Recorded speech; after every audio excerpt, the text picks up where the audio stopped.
My girlfriend said, "I'm pregnant and you're the father. Pay up or I'm going to court."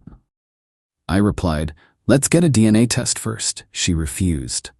So I hired a private investigator who discovered she'd had a hysterectomy 3 years ago.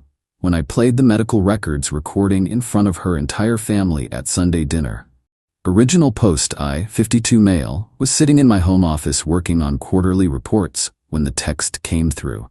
My girlfriend Veronica, 36, and I had been together for 8 months. Not living together yet, but spending most weekends at each other's places. The text, "We need to talk. I'm pregnant. You're the father. We need to discuss financial support ASAP." I literally stopped breathing for a second. We'd been careful, always use protection. I'm 52 with 2 grown kids from my previous marriage. Wasn't looking to start over with diapers and midnight feedings. Called her immediately. "Veronica, what? How?" "Condoms aren't 100%, Gordon. It happens." "Okay, when did you find out? How far along?" 6 weeks. Just got the test results from my doctor." Something felt off. "Which doctor? Can I come to the next appointment?" "That's not necessary. We just need to figure out support. I'm keeping it, and you need to step up." "Of course I'll support my child, but let's get a prenatal DNA test first." Standard procedure. Dead silence. Then, "Are you accusing me of cheating?" "No, just want confirmation. It's reasonable given the circumstances." "If you don't trust me, we're done. But you're still paying $2,500 a month minimum, or I'm going straight to court." She hung up. I sat there staring at my phone. 8 months together and suddenly she's pregnant and demanding money while refusing a simple DNA test? My spider sense was going haywire. That evening, I called my lawyer buddy Mitchell, explained the situation. "Gordon, something stinks. No legitimate pregnant woman refuses a prenatal DNA test when child support is involved. Get evidence before you pay a dime." Next morning, I texted Veronica, "I'll support our child 100% after DNA confirmation. That's my only condition." Her response, "See you in court, deadbeat." All right then, time to make some calls. Update 1 week later. The pressure campaign started immediately. Veronica's mom, Judith, called me at work. "Gordon, how dare you abandon my daughter and grandchild? She's going through morning sickness, stressed about money, and you're playing games?" "Judith, I'm simply asking for a DNA test. It's a reasonable request."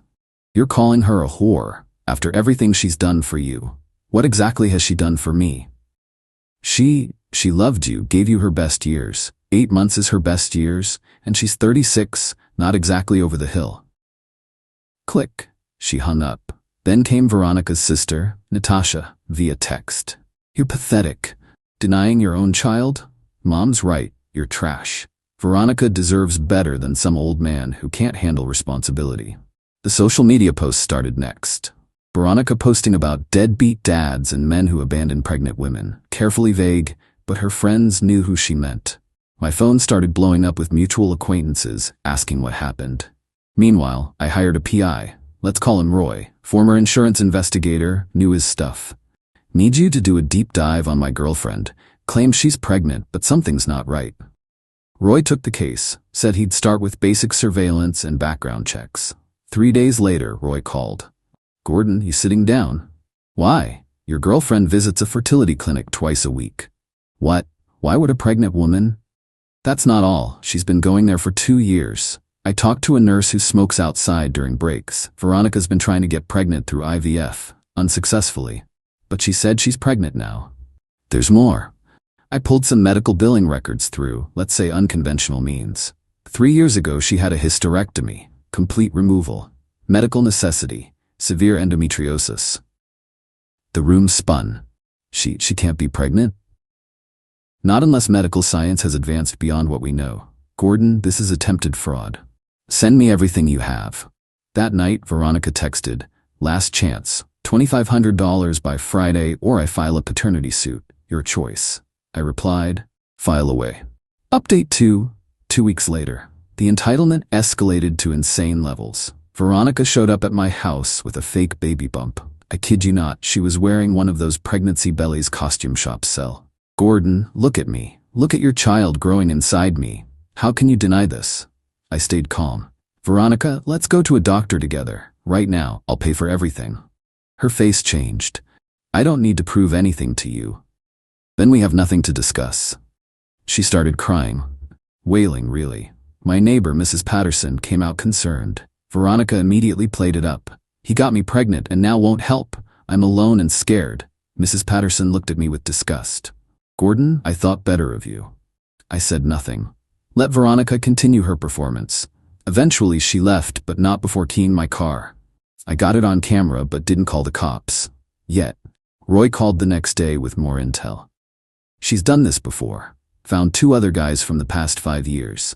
Both paid her pregnancy support for months before figuring out the scam.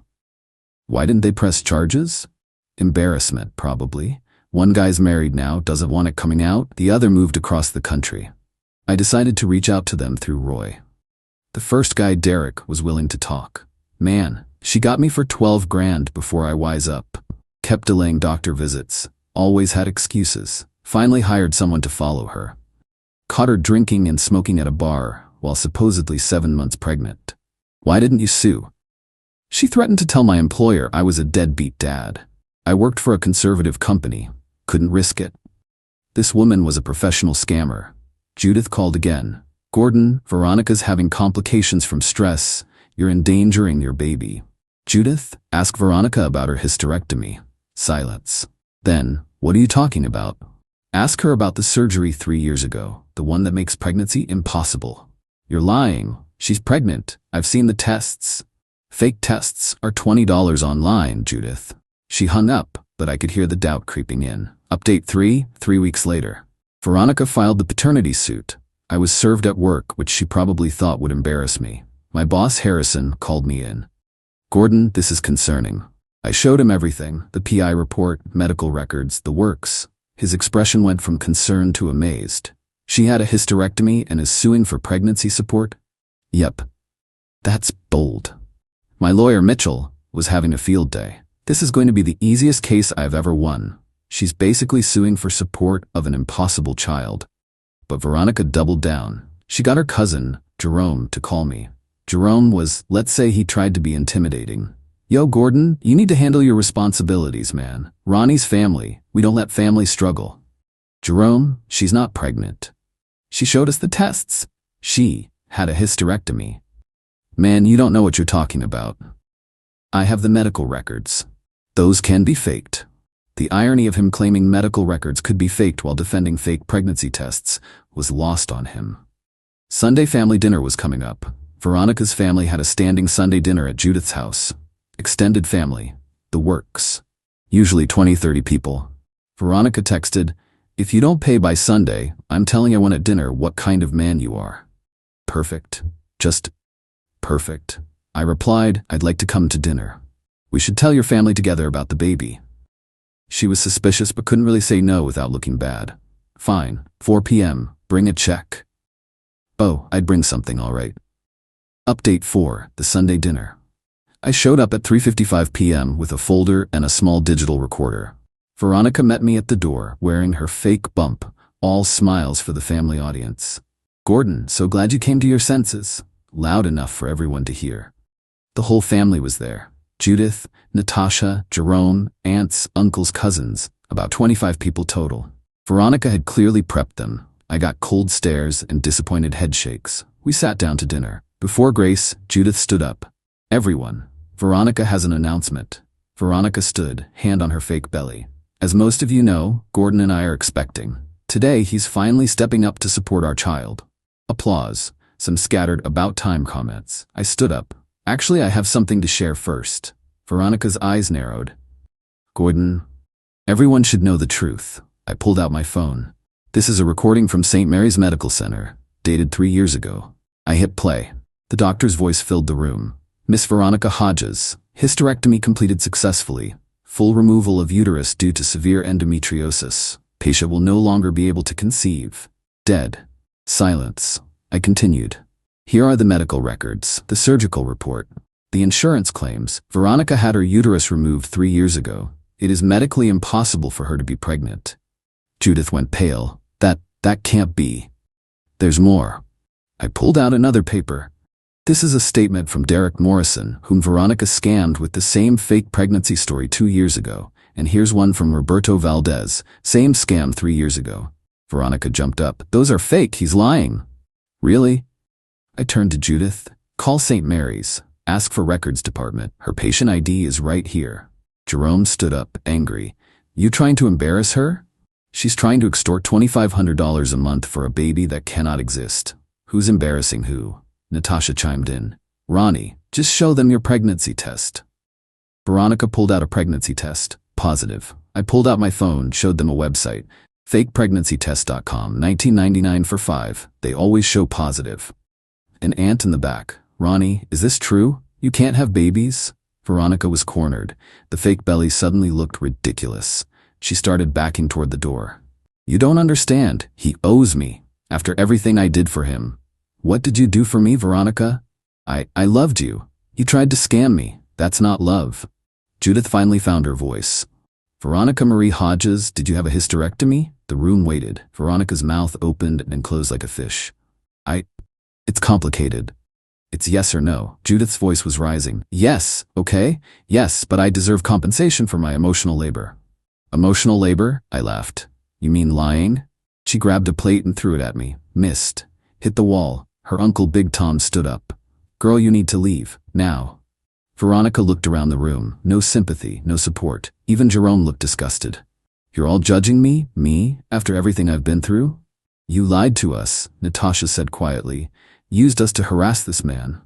Veronica ripped off the fake belly, threw it on the floor and stormed out. But not before screaming, I'll destroy you, Gordon. You'll pay for humiliating me. Judith approached me, tears in her eyes. Gordon, I'm so sorry. We didn't know. She's your daughter. You wanted to believe her. The things we said to you. Water under the bridge, Judith. But it wasn't over. Update 5, the aftermath 1 month later. The extinction burst, sorry, I know that term is overused, was spectacular. Veronica went scorched earth. First, she called my ex-wife, told her I was abusive. My ex laughed and hung up on her. We've been divorced 15 years but remained friendly for the kids. Then she called my employer, claiming I sexually harassed her. Problem was, she claimed it happened on a date when I was in a different state at a conference with 50 witnesses. She posted on every review site that my small consulting business was a scam. I had to get a lawyer to send cease and desist letters. The peak crazy came when she filed a police report claiming I stole jewelry from her.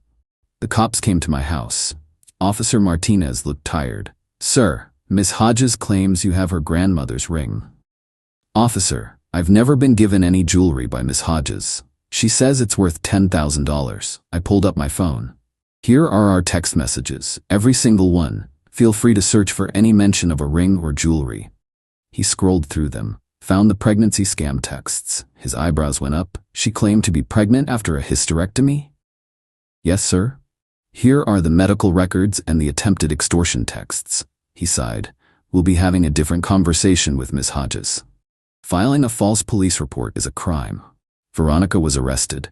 Judith bailed her out, but was done enabling her. The court date for the paternity suit came up. Veronica didn't show. Her lawyer withdrew from the case. Mitchell got it dismissed with prejudice and got me awarded legal fees. Then came the best part. Remember Derek and Roberto? The former victims? They decided to come forward and file charges. 3 counts of fraud added to Veronica's problems. Her plea deal included 2 years probation, restitution to all victims, and 200 hours of community service. Last I heard through the grapevine, Veronica moved back in with Judith, who makes her pay rent. She lost her job when they found out about the fraud charges. She's working at a call center, wages garnished for restitution. Jerome won't speak to her after finding out she'd borrowed money from him for prenatal vitamins. The family banned her from Sunday dinners until she completes therapy. Judith sent me a letter last week, simple but meaningful. Gordon, you handled this with more grace than we deserved. Veronica is getting help. I'm sorry for my part in this. Wishing you well, Judith.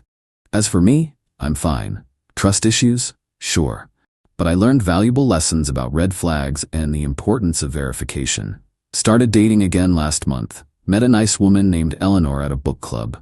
She's 48, divorced, grown kids like me. First thing she said when we started getting serious, let's be completely transparent with each other. Showed her this whole story. Her response, holy hell, wanna go get coffee and decompress? She's good people. To anyone reading this, if someone claims pregnancy but refuses basic verification, run. If your gut says something's wrong, listen to it. And always, always get documentation. Oh, and Veronica? If you're reading this, and I know you probably are because Natasha mentioned you still cyberstalk me, the answer is still no. No, I don't forgive you. No, we can't be friends. And no, I'm not giving you a loan like you asked through that fake Facebook profile. The audacity remains undefeated, but so does karma. Peace out. Edit. Since someone asked, yes, I kept the fake pregnancy belly she threw on the floor. It's in my garage. My buddy wants to use it for Halloween, going as a pregnant man. The irony is not lost on me.